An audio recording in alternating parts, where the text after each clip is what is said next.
For me, I just keep it pushing because I know who I am.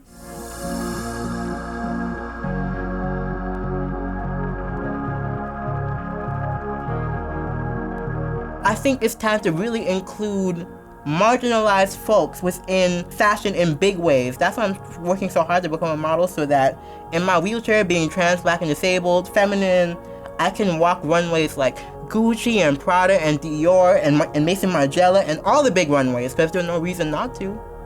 It's just up to them now, because we're here.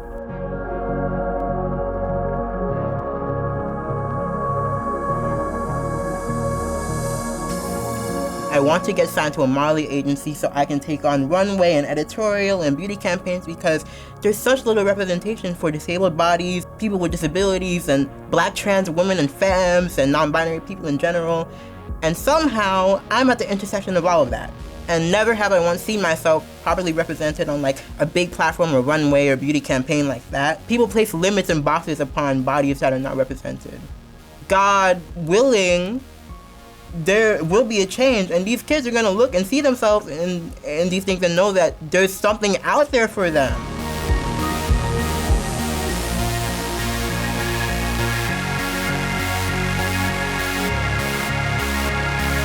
I decided that rather than coming out to my family one-on-one, I would come out to the internet first, being it was my safe space. I came out as a gender fluid person who goes by she, her, and they, them pronouns, but I identified as gender fluid for a very long time.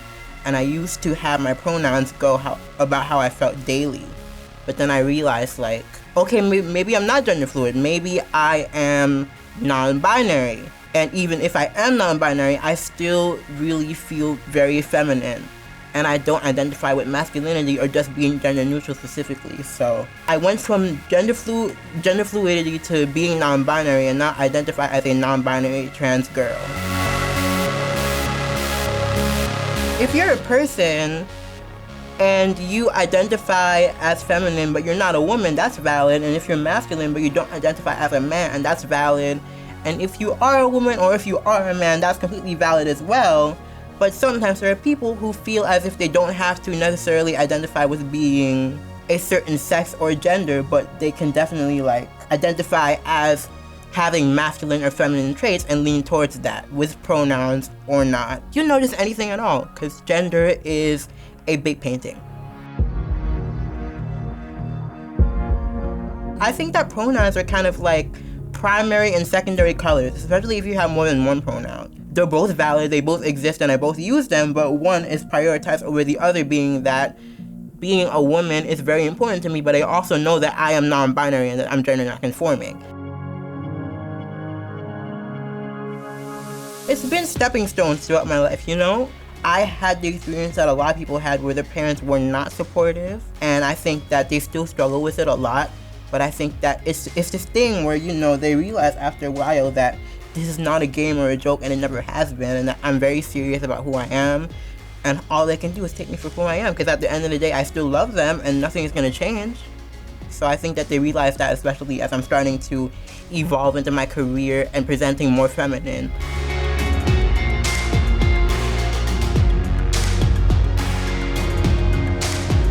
I'm getting jobs. Why do I have to pay attention to any of these people who are so negative and hurtful, you know?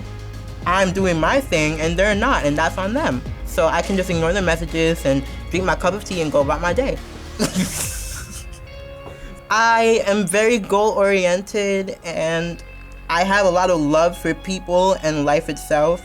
So there's nothing to feel insecure about when you know that you have a big heart and you're constantly loving people and that people love you and that you know who you are.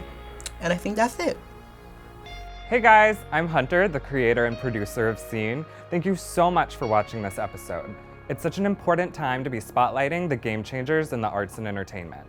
If you want to binge some more episodes with maybe a bag of potato chips or something, please like and subscribe down below. Bye.